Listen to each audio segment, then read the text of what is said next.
Oi, tudo bem? Começamos agora Conversando Evangelho, o estudo semanal do Evangelho segundo o Espiritismo, tradução Guilherme Ribeiro. O estudo de hoje é o número 55, capítulo 19, A Fé Transporta Montanhas, itens de 1 a 12, Fé. Em nome da Casa Virtual Luz Espírita Caville, agradecemos a presença da Maria Rita, da Michele e do Ney. Convidamos a nossa amiga Michele para fazer a prece inicial. Vamos serenar nossos corações e pensamentos.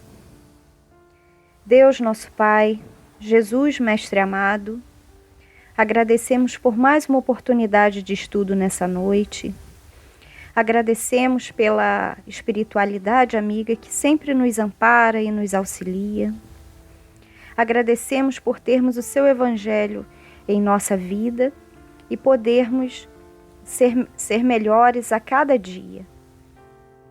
Trilhar essa senda do bem, que é um caminho que não é fácil, mas que com a sua ajuda e com a ajuda da espiritualidade amiga, nós galgamos cada dia mais um degrauzinho na nossa escala evolutiva. Pedimos que nos abençoe nessa noite com paz, serenidade, que a espiritualidade amiga nos intua e nos auxilie nos estudos da noite. É isso que pedimos e agradecemos, que assim seja. Que assim seja. Para iniciarmos, temos uma pergunta.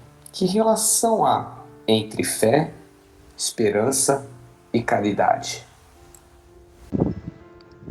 Fé, esperança e caridade são 3 palavras mágicas que enchem o nosso dia a dia de coragem e determinação.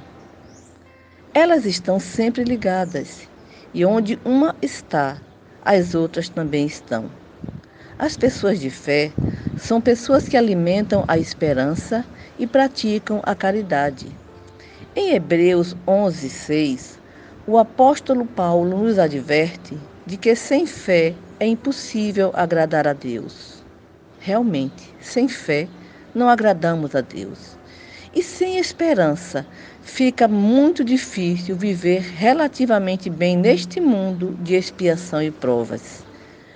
A esperança aliada à fé nos dá sustentação para suportarmos os reveses dessa vida.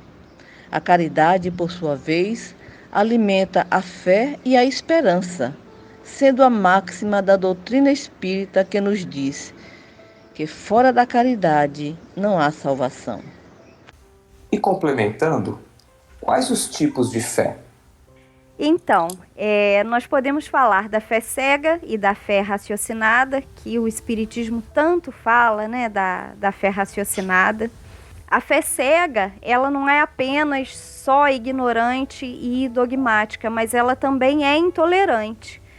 Quantas pessoas nós encontramos na sociedade que são tão fanáticas, né, que a fé vira um fanatismo, e essas pessoas agem irracionalmente, com violência, desrespeitando as outras pessoas e as outras religiões, né? Em prol daquilo que ela acredita ser verdade, e acaba afastando as pessoas realmente da fé. E o Espiritismo, ele nos mostra o caminho da fé raciocinada. O que seria a fé raciocinada para nós? É a liberdade e autonomia baseada no entendimento da moral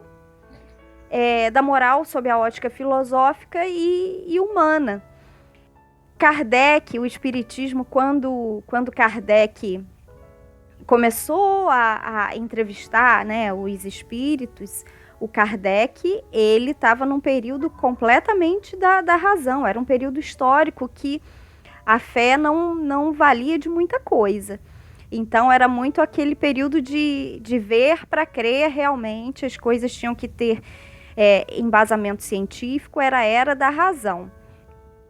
E desde então, nós temos que pensar a fé através da razão. É claro que a ciência, ela tem o limite da morte, né? A ciência não ultrapassa a morte, mas o espiritismo explica várias e várias coisas, inclusive o magnetismo. Então, por isso nós temos uma fé raciocinada. Se o que for dito para nós não puder ser explicado, a gente pode desconfiar de alguma coisa. E também a gente pode falar da fé humana e da fé divina. A fé humana, a gente já nasce com ela. A fé humana é aquela que a gente acredita, por exemplo, que a nossa mãe, o nosso pai vão estar ali com a gente, nos dando alimento. É aquela fé que a gente acredita que o carro vai ligar de manhã quando a gente vai sair. Né? Essa é a fé humana. E muitas vezes a fé humana é daquelas pessoas que falam assim: eu consegui isso porque eu acreditei, foi a minha fé. E realmente tem aquele ditado: acredita que acontece. Mas a gente tem a fé divina, que transcende o humano. É realmente acreditar que quando nós desencarnarmos, a vida não acabou. Dando um exemplo aí do Evangelho do Cristo, só falando aí tem gente que precisa ver para crer. E tem gente que crê antes de ver. Então essa é a diferença da fé divina e da fé humana. Tomé por isso que tem o ditado: sou que nem São Tomé, eu preciso crer para ver. Ele tinha fé humana, ele precisou tocar nas chagas de Cristo para acreditar. E nós devemos crer antes de ver, porque quando a gente crê antes de ver, a gente consegue enxergar com os nossos olhos espirituais e a gente é capaz de enxergar as maravilhas que Deus e a espiritualidade podem nos proporcionar.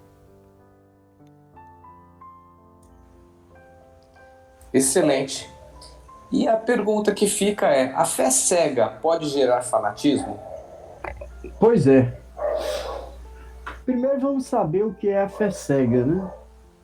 A fé cega é, como o próprio nome indica, tudo aceita sem verificação, tanto o verdadeiro quanto o falso, e pode, obviamente, a cada passo chocar-se com a evidência e a razão. Levada a excesso produz o fanatismo. Assentada no erro, cedo ou tarde, desmorona.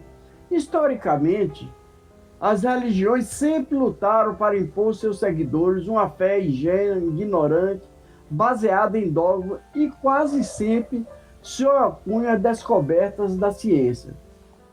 A exemplo do grande físico, matemático e astrônomo Galilei, que foi obrigado a renegar seus conhecimentos científicos diante dos tribunais para evitar a pena capital. Pois bem, ao longo dos séculos, a fé cega tem alimentado o fanatismo e a intolerância religiosa, levando os homens a cometer crimes brutais, tirando a vida de seus irmãos em nome de Deus. O poder exercido por determinadas religiões ao longo de muitos séculos foi um entrave ao desenvolvimento da ciência e dos avanços tecnológicos. Não fosse a evolução científica, diante da descoberta baseada em análises racionais, possivelmente viveríamos nas trevas da ignorância. Pois bem, o fato é que o fanatismo cega e faz com que o fanático acredite que sua verdade é absoluta, quando na realidade a verdade é relativa. O que é bom para mim, por vezes, não é bom para você, Isso se dá pela cultura, pela moral, de diversas outras condições evolutivas do indivíduo. Por vezes, nos tornamos prisioneiros do ponto de vista, seja no ponto de vista político, da filosofia ou da religião. Esse não é o melhor caminho. Emmanuel nos traz uma belíssima lição que nos chama para mais ação e menos falatório. Conhecer, portanto, a verdade é perceber o sentido da vida. É perceber o sentido da vida, é crescer em serviços e burilamento constante.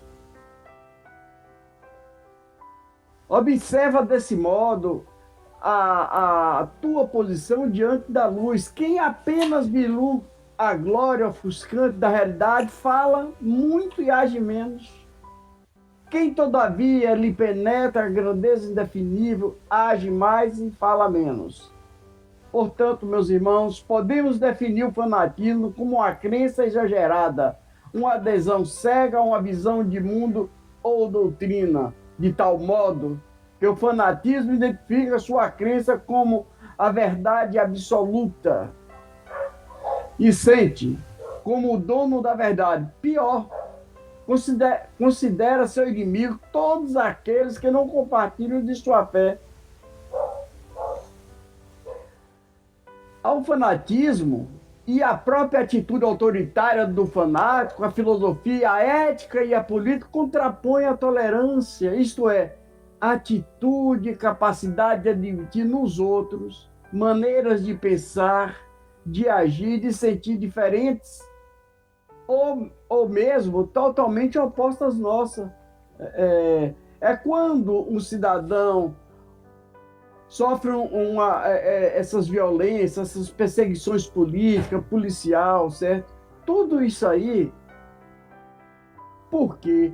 Porque às vezes eles são pessoas fanáticas, pessoas que só têm aquela visão. Ele é o que está certo, enfrenta tudo e quer passar por cima de tudo. São o quê? São as causas das suas convicções mal interpretadas, mal resolvidas.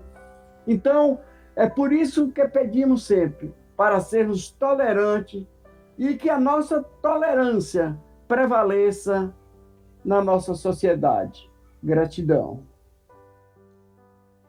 E só para complementar, eu acho que vale lembrar que a fé sem obras é morta, né?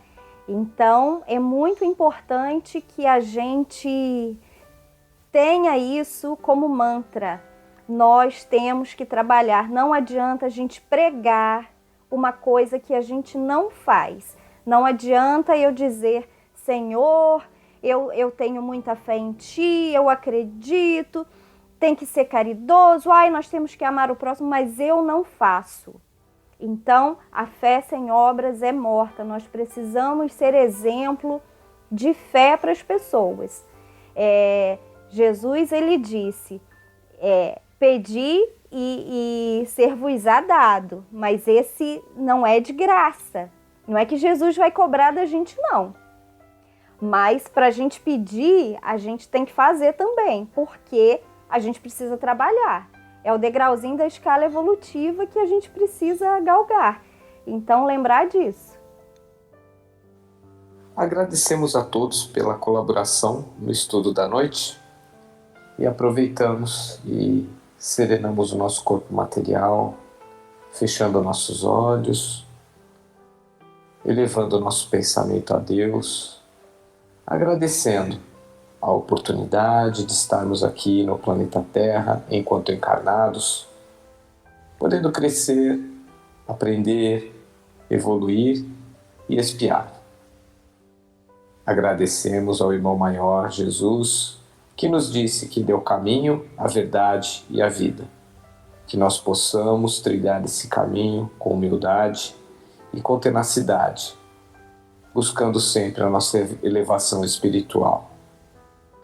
Agradecemos também aos amigos espirituais que agora estão conosco e sempre estão nos intuindo, nos amparando e nos protegendo.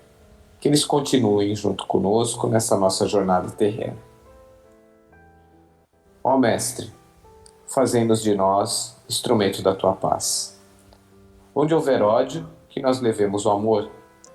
Onde houver tristeza, que nós levemos a alegria. Onde houver descrença, que nós levemos a fé. Onde houver trevas, que nós levemos a luz.